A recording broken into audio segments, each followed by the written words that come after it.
Concrètement, si on veut pas qu'on parle de violence policière ou de violence envers les migrants, bah juste mettez-y fin. Et on n'en parlera plus, hein, c'est aussi simple que ça, quoi.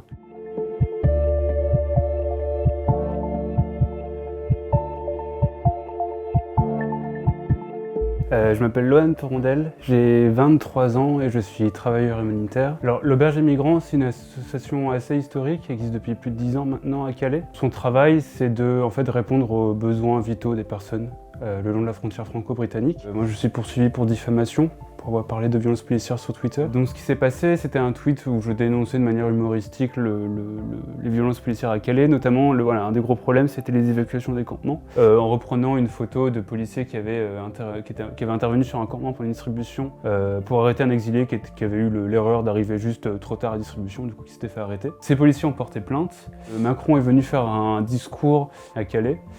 Et chose étonnante, il parle dans son discours d'une plainte de 2 policiers, en disant qu'il espère que le parquet va poursuivre et qu'il y aura des poursuites pénales. Ce que je ne savais pas à ce moment-là, c'est que c'était de moi dont il parlait. Le lendemain, le parquet décide de poursuivre.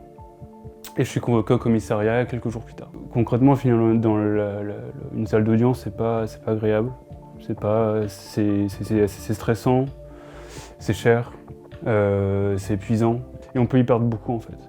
On peut y perdre beaucoup d'argent, beaucoup d'énergie, on peut perdre aussi de la notoriété, on peut se retrouver en position d'accusé. Alors tout ce qu'on a voulu faire, c'est venir en aide à des personnes. Ce qu'on avait également, une des attaques les plus dures que l'on a, c'est vraiment les attaques politiques. Ce qui est franchement énervant, c'est qu'en France, les associations, elles font maintenant une très grande partie de l'action sociale qu'il y a dans le pays, par exemple pour l'hébergement d'urgence, pour l'accompagnement de personnes précaires.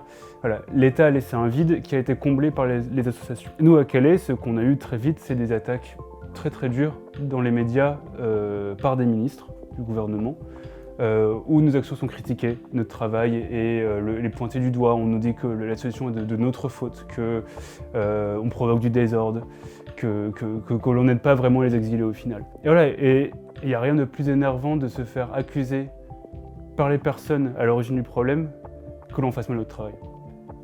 Il faut reconnaître que parfois on n'a pas les moyens face à ça et qu'en fait on va devoir travailler en collectif pour répondre à ça.